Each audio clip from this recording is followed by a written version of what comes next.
हाँ, तो इस सेक्शन ये क्या हो गया हमारे पार्ट 1 के लिए, ये पार्ट 1 के लिए क्या हो गया, ग्रुप नंबर क्या हो गया बताओ, बी। और कौन केमिस्ट्री का पार्ट हो गया, इनऑर्गेनिक केमिस्ट्री।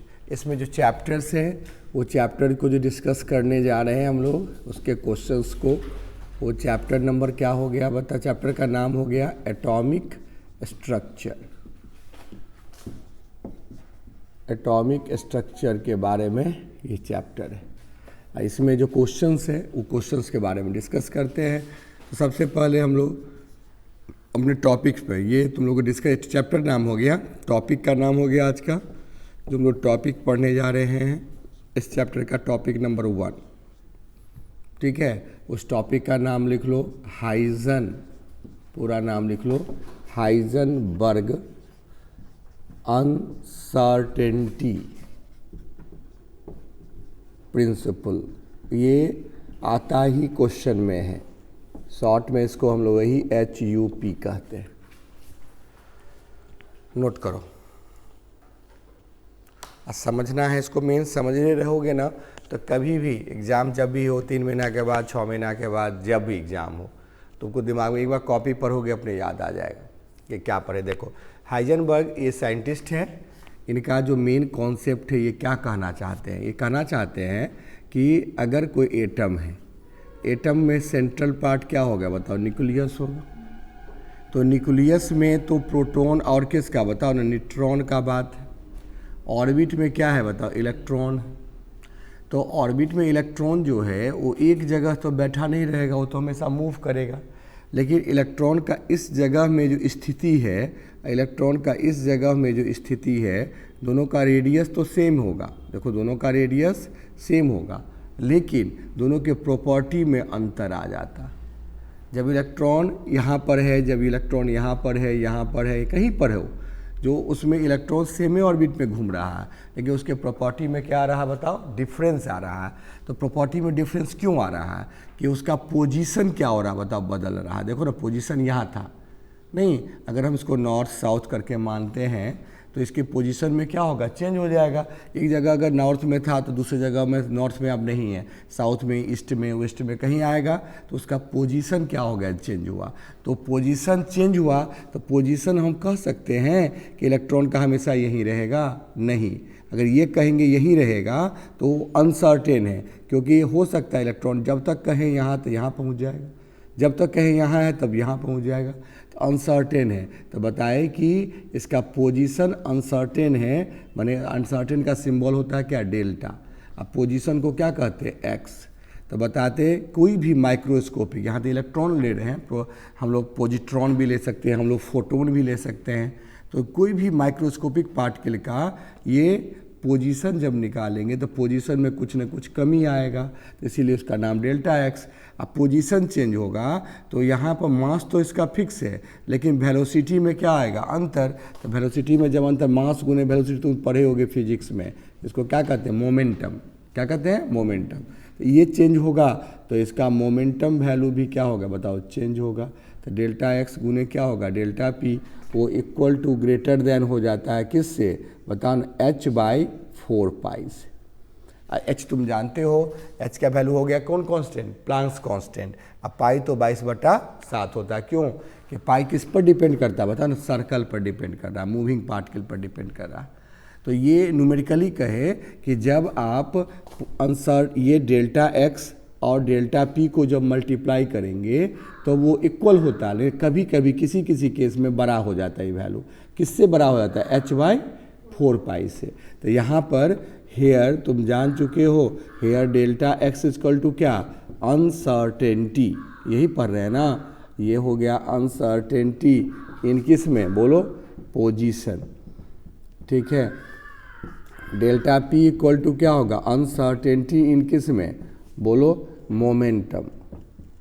और h तो जानते हो, h बराबर क्या हो गया, कौन कांस्टेंट, प्लैंक्स कांस्टेंट, ठीक है। अब पाई तो पाई का वैल्यू कितना होता है, 22/7, वो तो सिंपल दिमाग में सेट करना। अब चूँकि तुम अभी अभी पढ़ चुके हैं कि मोमेंटम जो होता है, याद रखोगे मोमेंटम क्या है, p है, p इक्वल टू क्या होता है, मास इंटू क्या होगा, मास को हम लोग क्या मानते हैं बता दो, m इंटू क्या हो गया वेलोसिटी, अब वेलोसिटी को हम लोग क्या मानते हैं v। तो अगर हम यहाँ पर डेल्टा p है देयरफॉर लिख सकते हैं ना कि डेल्टा p बराबर डेल्टा m गुने v, बोलो हाँ या ना। डेल्टा p को उठा के डेल्टा लिख सकते हैं, लेकिन तुम जानते हो, लेकिन बट हम जानते हैं कि मास में कभी अनसर्टेन नहीं होता, मास कभी भी चेंज नहीं होता।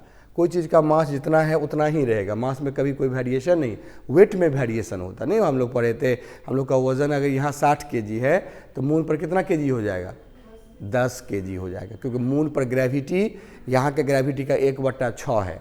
तो वज़न भी हम लोग का क्या होगा 1/6, वज़न मास नहीं, मास तो 60 रहेगा, लेकिन अगर तौलेंगे तराजू पर तो वहाँ 10 किलो मिलेगा। तो वो जो डिपेंड करता है वेट चेंज होता है। तो बट यहाँ लिखेंगे ना, बट मास जो है मास m कांट बी चेंज, ये चेंज नहीं होगा, can't be change, mass change नहीं होगा। तो देयरफॉर डेल्टा p बराबर लिख सकते हैं ना m को बाहर कर लेते हैं और डेल्टा v, वेलोसिटी तो चेंज होता रहता है, वेलोसिटी तो कुछ फिक्स वेलोसिटी नहीं रहेगा। तो m इंटू डेल्टा भी, अगर हम इसको इक्वेशन 1 मानते हैं और इसको क्या मानते हैं 2, तो 2 को हम 1 में डाल सकते हैं, तो ऐसे लिख सकते हैं ना, हेयर इक्वेशन बताओ 2 इन किस में बताओ इक्वेशन 1। तो हम क्या पाएंगे बताओ, delta x into delta p के जगह पर क्या डालेंगे बताओ, m डेल्टा v, और ये इक्वल, क्योंकि प्रॉब्लम बनाना है तो दोनों साइन तो नहीं ले सकते हैं, इसीलिए हम लोग क्या इक्वल टू लेंगे h बट्टा कितना बताओ ना 4 पाई। अब ये h बट्टा 4 पाई आ गया, तो हम लोग को पूछता है कि वेलोसिटी बताइए या मास बताइए या अनसर्टेनिटी बताइए, क्योंकि ये चीज़ तो कांस्टेंट है, h कांस्टेंट है, अब पाई का वैल्यू क्या है कांस्टेंट, h का वैल्यू कितना आता है तुम पढ़े होंगे ना 6.62 इंटू 10 का पावर -34 JS समझे, जूल सेकेंड आता है। तो अगर हम लोग देयरफॉर डेल्टा v अगर निकालेंगे, डेल्टा v बराबर क्या हो गया h बट्टा बोलो 4 पाई इंटू, है ना, h बट्टा 4 पाई इंटू क्या होगा मतलब ये तो निकालना है, इंटू क्या होगा डेल्टा x और इंटू क्या हो जाएगा m। इस वैल्यू को हम लोग पुट करेंगे तो ये इक्वेशन नंबर क्या हो गया 3rd। अब इससे फ़ायदा क्या हो गया कि अगर तुमको क्वेश्चन पूछ देता है ऐसे क्वेश्चन कि इलेक्ट्रॉन को अगर हम न्यूक्लियस में रख देते हैं तो क्या होगा, तो देखो न्यूक्लियस में इलेक्ट्रॉन को लाए यहाँ पर, तो यहाँ पर इसका वेलोसिटी निकाल लेंगे, ये कितने स्पीड से दौड़ रहा है, इसमें h बैठाएंगे 4 पाई बैठाएंगे, डेल्टा x मैंने न्यूक्लियस का रेडियस बैठाएंगे, m मैंने क्या इलेक्ट्रॉन का भार बैठाएंगे, वजन बैठाएंगे। जब इलेक्ट्रॉन का वजन बैठाते हैं सारे चीज़ इसमें करते हैं, तो देखते हैं क्या कि इसका वेलोसिटी जो आता है डेल्टा v अगर हम निकालेंगे तो डेल्टा v वो ग्रेटर देन आ जाता है 3 इंटू 10 का पावर बताओ ना 8 मीटर पर सेकेंड, यानी लाइट की स्पीड से क्या जाता है ज़्यादा।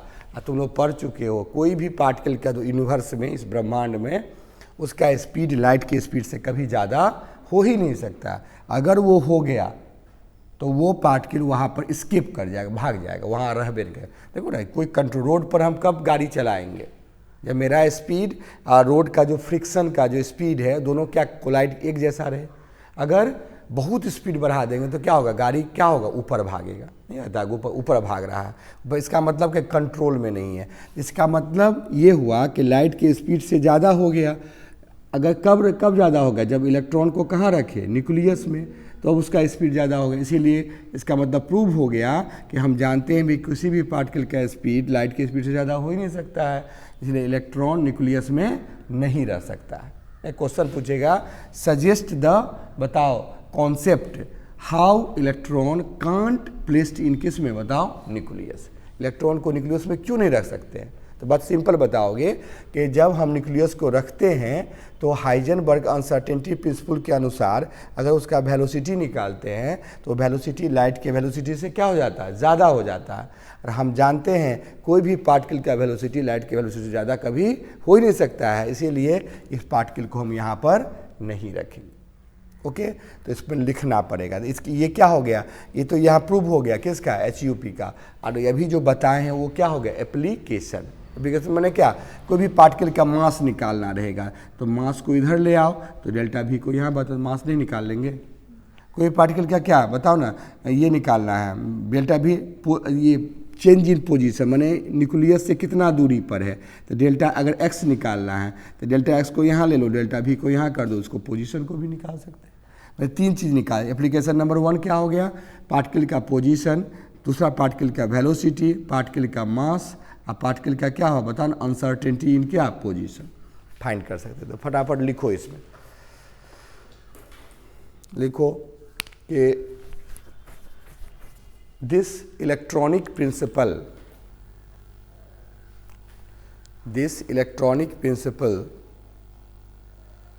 tells us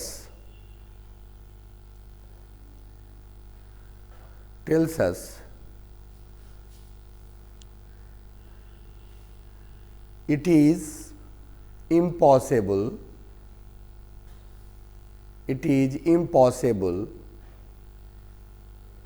to calculate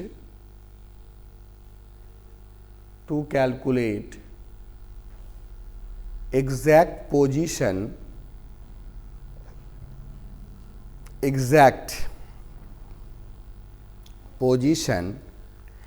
and momentum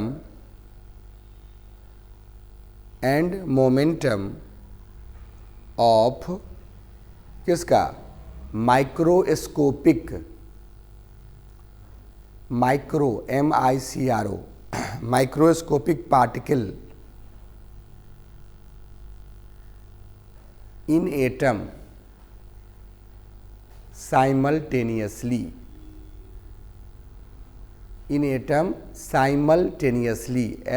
SIMUL, साइमल हो गया, टेनियसली TANEOUSLY,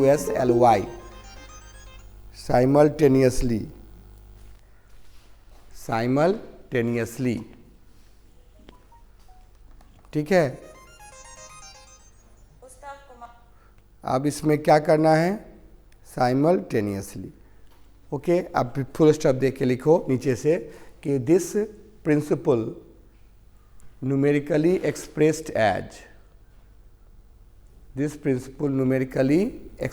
एज, अब ऐसे फिगर बना के यहाँ उतार लो, फिगर के साथ उतारोगे नंबर अच्छा मिलेगा।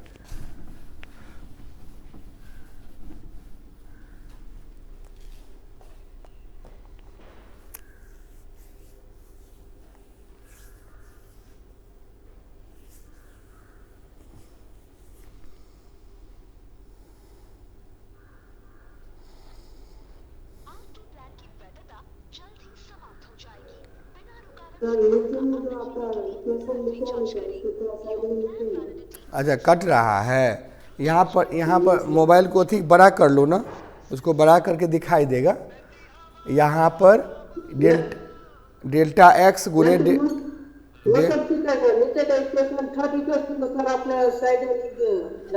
यहाँ पर अच्छा ठीक है हेलो, हाँ बोलो। नहीं बंद तो नहीं है, और तुमको दिक्कत हो मैसेज भेज दिए हैं, ऑनलाइन भी कर लेना, दिक्कत आने हो सकता है, जाने में प्रॉब्लम करे 8 बजे 9 बजे के बाद, हाँ तो ऑनलाइन कर लेना, ठीक।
हो गया होगा।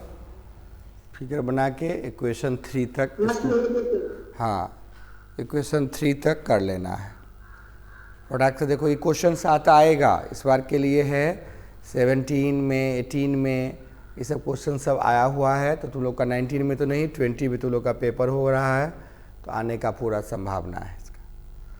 एकदम ध्यान देना, जो क्वेश्चन है बहुत कॉमन चीज़ हुआ, इसको 3 मार्क्स नोट्स टाइप में पूछ देता है।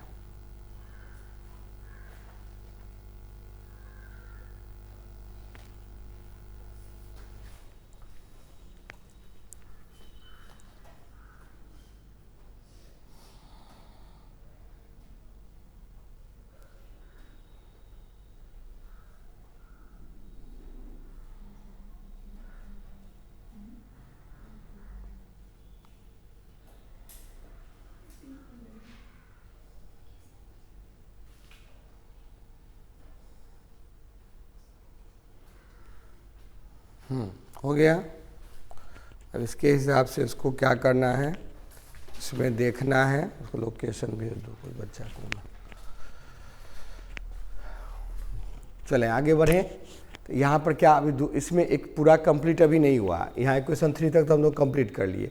अभी क्या बोले हैं कि कौन पार्टिकल का, जो पार्टिकल बहुत छोटा हो उसको क्या कहते हैं, माइक्रोस्कोपिक का। उसका क्या निकाल सकते हैं, पोजीशन। देखो उसका क्या निकाल सकते हैं, वेलोसिटी। उसका क्या निकाल सकते हैं, मास। और किसी भी पार्टिकल का वेलोसिटी चेक करने के लिए कि सही है कि नहीं, तो वेलोसिटी निकाल लेंगे। अगर वेलोसिटी लाइट के वेलोसिटी से क्या आया बताओ ना, ज़्यादा कि कम, ज़्यादा आ गया, तो समझ जाओ जो पार्टिकल का हम निकाल रहे हैं कि पार्टिकल यहाँ होगा तो वो वहाँ पर पाया नहीं जाएगा, क्योंकि पार्टिकल की स्पीड कितना आ रहा है, लाइट की स्पीड से ज़्यादा आ रहा है। तो अगर पूछेगा हाइजेनबर्ग का एप्लीकेशन बताइए, क्या इसका एप्लीकेशन, तो हम एप्लीकेशन इसको क्या कर सकते हैं, निकाल सकते हैं। इसमें लिखोगे यहाँ पर एप्लीकेशन, उसी के नीचे application of HUP।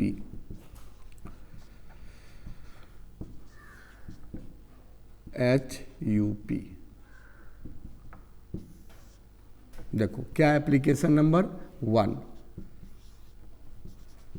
Exact position of particle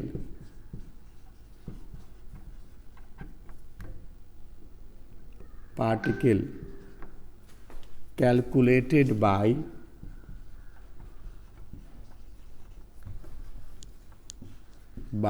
this principle। अब ब्रैकेट में दे देना, पोजीशन के लिए क्या हो गया, डेल्टा क्या निकालिए, x। दूसरा एग्जैक्ट पोजीशन ऑफ किसका, बताओ ना, पोजीशन नहीं, एग्जैक्ट क्या बताओ, velocity of particle calculated by this principle, delta V। Mass of microscopic particle calculated by this principle, माने m। ठीक है। आगे चौथा इसमें लिख सकते हैं मोमेंटम भी निकाल सकते हैं, momentum of microscopic particle calculated by this principle. यहाँ पर देना डेल्टा क्या बता दो, P। ये सब हम लोग निकाल सकते हैं। ये इसका क्या एप्लीकेशंस हुआ।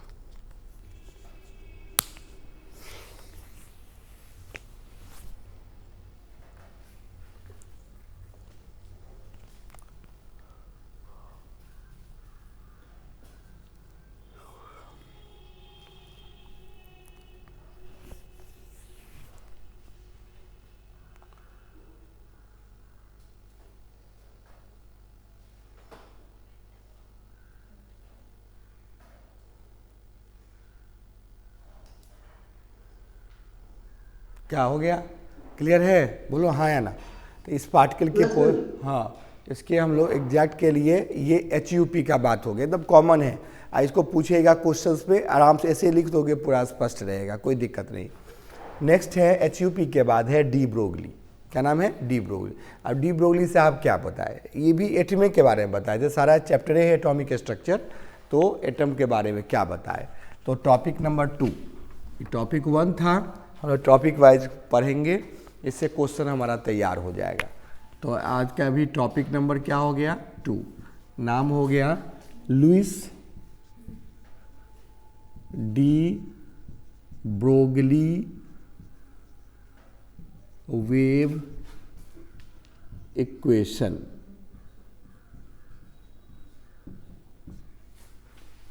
ये है Louis de Broglie wave equation. अब इसको फटाफट ध्यान देना, 2 टॉपिक में कंफर्म है क्या? 2 टॉपिक का समझ, इसमें तो समझने में किसी को कोई दिक्कत नहीं हुआ ना।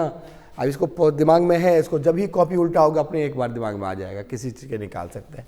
फिर इससे डी ब्रोगली को भी हम लोग क्या कर सकते हैं? एक्सप्लेन कर सकते हैं। देखो क्या है, तो डी ब्रोगली के लिए, डी ब्रोगली से आप क्या बताएं कि इनका अपना मेन कॉन्सेप्ट था कि कोई भी पार्टिकल्स है, पार्टिकल माने इलेक्ट्रॉन भी है, ध्यान देना, इलेक्ट्रॉन भी पार्टिकल है, प्रोटॉन भी, कोई भी पार्टिकल है, तो इसका दो चीज़ कहने का मतलब, इसके अगर जो इसमें और इसमें दोनों में कंपेयर करते हैं तो इसमें भी एक चीज़ देखा गया कि ये पार्टिकल के जैसे काम कर रहा है। तो ये भी क्या होगा बताओ? पार्टिकल जैसे काम कर रहा है। इसमें से भी कुछ रेडिएशन निकलता है, इसमें से भी कोई रेडिएशन निकल रहा है, तो ये किसके जैसे काम कर रहा है? वेव के जैसे। यानी दुनिया का कोई भी सब्सटेंस है उसमें क्या है बताओ ना? डुअल बिहेवियर है। डुअल समझे? 2 नेचर होता है। हम लोग में भी 2 नेचर है। माने एक तो हम लोग जगह छेक के जहाँ बैठे हुए हैं तो वहाँ पर क्या है? पार्टिकल का काम करे। हाँ, बॉडी से कुछ वाइब्रेशन भी निकल रहा है जो हम लोग देख नहीं रहे हैं लेकिन निकलता है। तो वो जो वाइब्रेशन निकला वो किसका काम किया बताओ? वेव का काम किया। तो 2 नेचर हुआ, एक पार्टिकल नेचर, एक वेव नेचर। ये दोनों को एक साथ रिलेट कर दिए। कौन बताओ? De Broglie. माने एक ही आदमी का 2 नेचर है, अगर पार्टिकल जैसे काम कर रहा है और वेव जैसे काम कर रहा है, तो 2 इक्वेशन को डिराइव किए और 2 इक्वेशन डिराइव करके एक इक्वेशन बना दिए। वही इक्वेशन का नाम हो गया डी ब्रोगली बताओ वेव इक्वेशन। बोलोगे सर वेव क्यों नाम दिए जबकि पार्टिकल भी तो नाम होना चाहिए? तो पार्टिकल इक्वेशन के बारे में बहुत सारे साइंटिस्ट दे चुके थे। मैक्सवेल का पार्टिकल थ्योरी था, बहुत सारा पार्टिकल, लेकिन वेव थ्योरी सबसे पहले बार 1924 ईस्वी में ये आया था। सबसे पहले यही साइंटिस्ट दिए थे। कब आया था? 1924 में। तो ये इसका स्टेटमेंट क्या हुआ बताओ? क्या बोलोगे इसका स्टेटमेंट? बोलो, जो बोले बोलना पड़ेगा ना। दुनिया का सारा सब्सटेंस में डुअल नेचर है। एक नेचर को पार्टिकल कहा जाता है, दूसरे नेचर को क्या? वेव किया जाता है।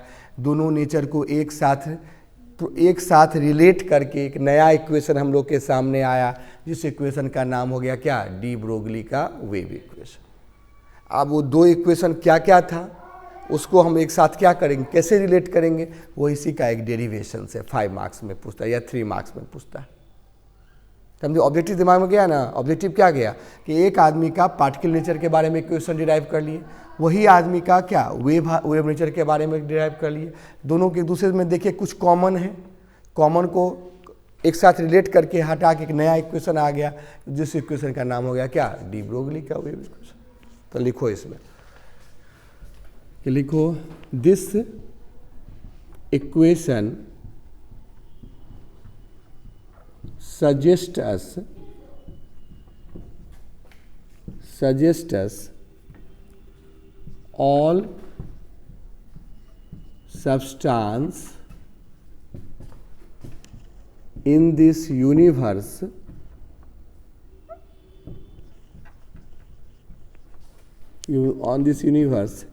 act as a particle and it impart wave। Impart मैंने क्या देगा? क्या बताओ? Wave dimension. Hence dual behaviour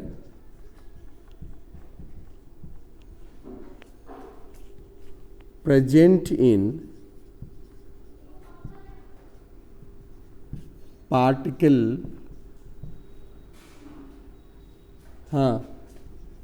of atom that can be explained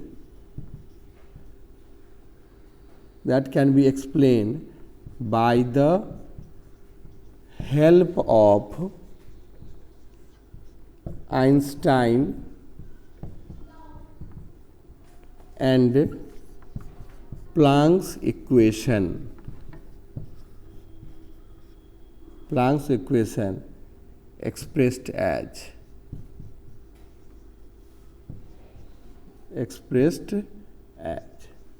अब एज देखिए डैश दे देना। अब कैसे होगा ये दोनों इक्वेशन को कैसे एक्सप्रेस करेंगे हम उसके बारे में बता रहे हैं, ध्यान देना। ठीक है, देखो अभी क्या किए, जो चीज़ बोले हैं उसमें दो चीज़ नया यहाँ जोड़े हैं। क्या बताओ? एक तो आइंस्टाइन का नाम, एक किसका? प्लांक्स का नाम। अब ये आइंस्टाइन प्लांक्स क्या किए, तो देखो वो जो पार्टिकल लिए, एग्जाम्पल लिए, जिसका नाम है फोटोन। फोटोन का नाम सुने हो? लाइट। लाइट जो निकलता है ना उसको हम लोग क्या कहते हैं? फोटोन निकल रहा है। जैसे बल्ब से लाइट निकल रहा है, क्या बोलेंगे? फोटोन निकल रहा है। तो फोटोन निकल रहा तो वेव, देखो वो लाइट यहाँ से यहाँ पहुँचा तो कौन नेचर हुआ? पार्टिकल की वेव। लेकिन उस पर जब एग्जामिन किया गया तो उसमें पार्टिकल का भी गुण पाया गया। तो उसी पर वो दोनों इक्वेशन को अप्लाई कर दिए। किस पर? फोटोन पर। कौन? आइंस्टीन का भी और किसका? प्लांक्स को। दोनों को अप्लाई करके एक नया इक्वेशन हम लोग के सामने आया। और ये नया इक्वेशन देखो क्या है, इसके बारे में देखो ये क्या कहते हैं। क्या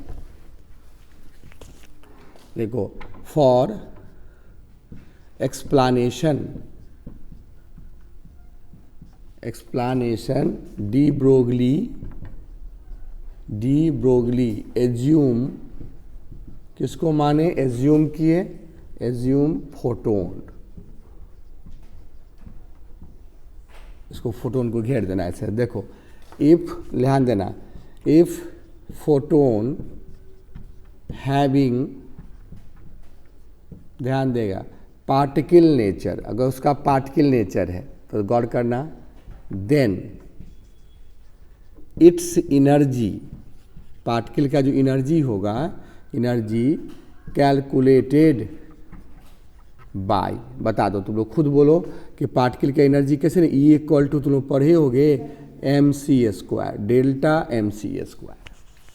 कौन इक्वेशन हुआ? Einstein. Energy calculated by, then its energy calculated by, कौन इक्वेशन? बोलो, इसको नाम लिख सकते हैं ना, आइंस्टाइन इक्वेशन। क्या होता है? E equal to delta mc होगा। डेल्टा क्यों लगाए? कि आइंस्टीन साहब बताए थे कि जो एनर्जी निकलता है किसी सब्सटेंस से, जितना मास लॉस्ट होता है उसी के इक्विवेलेंट से उसको जब C से मल्टीप्लाई करते हैं तो हमारा क्या एनर्जी हम लोग के सामने आता है। तो E equal to delta mc², equation number 1। लेकिन इफ़, अगर हम फिर वो बताए, इफ़ फोटोन हैविंग, कौन नेचर? बताओ ना, वेव नेचर। अगर उसमें कौन नेचर है? वेव नेचर है। देन बताओ, then its energy calculated by. अब वेव के लिए तो हम इक्वेशन नहीं लगाएंगे, यहाँ पर कैलकुलेटेड बाय, कौन इक्वेशन? बताओ, प्लांक्स इक्वेशन। प्लांक्स इक्वेशन है तो प्लांक्स इक्वेशन क्या हो गया? बताओ, तुम लोग पढ़े हो, 11th में था। E इक्वल टू क्या होगा? H new. ये हो गया प्लांक्स इक्वेशन। इक्वल टू क्या होगा? एच न्यू है। भी जैसे थोड़ा टेढ़ा कर दोगे, एच न्यू। अब इक्वेशन नंबर क्या हो गया? बताओ, 2। अब इक्वेशन 1 को 2 से रिलेटेड करोगे, देखो दोनों तो एनर्जी निकाले हैं ना, तो ये दोनों वैल्यू अगर सेम है तो ये वैल्यू भी सेम होना चाहिए। ठीक है, तो देयरफॉर हम लिख सकते हैं ना, इक्वेशन 1 एंड किस से? बताओ, 2 से। तो ये कॉमन हो गया, डेल्टा mc² इक्वल टू क्या लिख सकते हैं? H new. चूँकि न्यू बराबर क्या होता है? C बाई लेमडा, नहीं होता C बाई लेमडा। देयरफॉर हम लोग क्या लिखेंगे? डेल्टा mc² बराबर हो ना H इंटू C बाई क्या हो गया? बताओ, लेमडा। बोलो हाँ है ना। तो C तो यहाँ पर भी है, C यहाँ पर भी है, C क्या हो गया? कैंसिल। तो हम लोग लिख सकते हैं ना, डेल्टा mc बराबर H बाई क्या हो गया? लेमडा। नहीं सिखा देते। और हमको निकालना पड़ता क्या, किसी भी वेव का वेवलेंथ सबसे इंपॉर्टेंट चीज़ है। तो वेवलेंथ को इधर लाओ, तो बताओ लेमडा बराबर क्या लिखेंगे, एच बट्टा क्या, डेल्टा एम सी स्क्वायर। बोलो हाँ या ना, होगा कि नहीं होगा, डेल्टा एम सी। हाँ डेल्टा एम तो इसको क्रॉस मल्टीप्लिकेशन करो ना, लेमडा को इससे करो, delta m c into lambda बराबर क्या एच। तो देयरफॉर क्या लेमडा बराबर क्या होगा, एच बटा डेल्टा है। हाँ मास है, लॉस्ट मास, मास। तो डेल्टा डेल्टा कहाँ नहीं आएगा, कितना मास है, कौन मास है, अपना मास है कि लॉस्ट मास है। डेल्टा एम का कौन मास, लॉस्ट मास। क्या बताओगे, यहाँ पर लिखेंगे ना, यहाँ पर क्या लिखेंगे हम लोग, दिखाई दे रहा होगा, नहीं देता है। देखो यहाँ पर हम लिख देते हैं हेयर, हेयर। देखो अब यहाँ इक्वेशन में क्या है, इधर लेमडा माने क्या हो गया, de Broglie wavelength. De Broglie का वेवलेंथ है, डी ब्रोगली वेवलेंथ है, हाँ वेव लेंथ है। और यहाँ बताओ ये जो डेल्टा एम माने क्या, लॉस्ट मास, कितना मास था और कितना मास कम हो गया। देखो जैसे 5 ग्राम था, अब 4.9 ग्राम है, तो लॉस्ट मास कितना है, यहाँ 5 ग्राम लेंगे एम, नहीं 0.1 ग्राम लेंगे। तो डेल्टा बहुत जगह एम सी दे दिया, ऐसे डेल्टा का चर्चा नहीं किया। देखो तुम लोग ग्रेजुएशन में 11th में तुम लोग भी एम सी कर सकते थे, 12th में। अब ग्रेजुएशन में क्या होगा, लॉस्ट मास पर चर्चा करना, क्योंकि ये सिलेबस में इंडिकेट किया है। तो यहाँ पर हो गया, तो ये एम सी हो गया, तो यहाँ पर एम बराबर कौन मास, लॉस्ट मास जितना, 80 इक्वल टू क्या हो गया, बोलो वेलोसिटी है, किसका, वेलोसिटी ऑफ बोलो लाइट का। और ये तो लेमडा समझ गए, और एम सी एच बराबर समझे कौन कांस्टेंट हो गया, बताओ ना, प्लांक्स कांस्टेंट। निकालोगे, किसी को निकाल सकते हो तो फिर नोट करो फटाफट, यहाँ तक निकालो। अब इसको थोड़ा सा आगे बढ़ाना है, इक्वेशन नंबर 3 को आगे बढ़ाना है।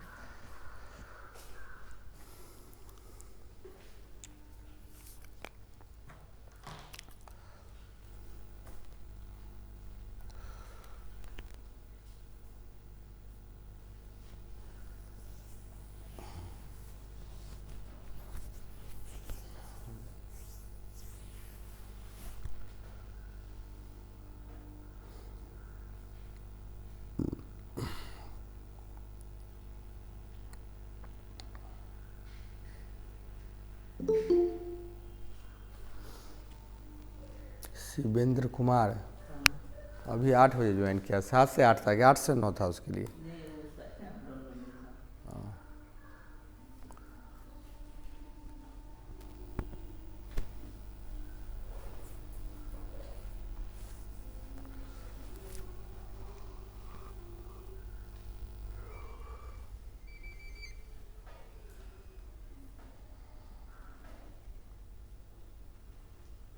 हाँ हेलो।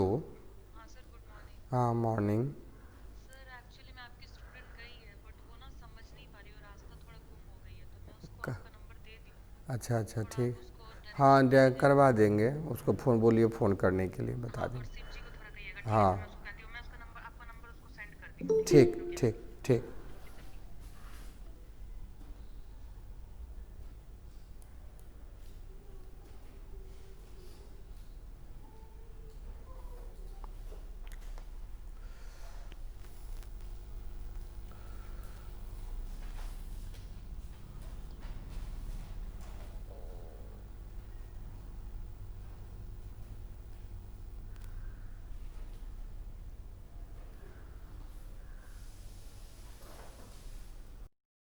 तो इक्वेशन हमको क्या है, देखो इसमें क्या है आगे बढ़ाना है कि जैसे ये तो लाइट और पार्टिकल के बारे में मानी है। आप मानेंगे कि इफ़ अगर सब्सटेंस में जो सब्सटेंस ली है फोटोन, फोटोन हैविंग क्या चीज़ बताओ ना, कौन बिहेवियर बताओ, मटेरियल बिहेवियर। मटेरियल समझते हो ना, जो मैटर होता है उसी से कौन बिहेवियर निकल जाता है, मटेरियल बिहेवियर। तो वहाँ पर क्या हो गया, मटेरियल बिहेवियर में हम लिख सकते हैं कि C बराबर, C मैंने समझे ना, वेलोसिटी ऑफ लाइट, जिसको हम लोग क्या कहते हैं C, वो बराबर क्या होगा बताओ ना, वेलोसिटी ऑफ किस पे बताओ, मैटर। वेलोसिटी ऑफ मैटर को हम लोग क्या कहते हैं, V कहते हैं। तो हम लोग अगर निकालेंगे तो देयरफॉर हम लोग क्या निकाल सकते हैं बताओ, लेमडा तो है ही, H है ही, M है ही, डेल्टा M है ही, और C के जगह पर क्या दे देंगे, V। अब बताओ सी इंटू एम इंटू क्या हो गया भी, चूँकि हम लोग पढ़े हैं एम इंटू भी इक्वल टू क्या हो गया पी, तो देयर फोर हम लोग क्या लिखेंगे बताओ, यहाँ पर इक्वेशन 4 हो गया, और ये अगर पुट करते हैं तो लेमडा बराबर एच बट्टा क्या लिख सकते हैं पी, नहीं लिख सकते पी, ये इक्वेशन नंबर क्या हो गया 5, इसी का नाम हो गया कौन इक्वेशन बताओ ना, de Broglie equation, it is called de Broglie equation. कौन, लेमडा बराबर एच बट्टा पी, प्रूफ करो। यहीं तक इसका ये हो गया लास्ट इक्वेशन। किसी पार्टिकल का हम लोग वेवलेंथ निकालेंगे एच बट्टा पी पर, वो डिपेंड्स करेगा। तो 2 टॉपिक डिस्कस कर लिए, हाइजेनबर्ग के बारे में और डी ब्रोगली के बारे में। ये 2 टॉपिक आज के क्लास का हुआ।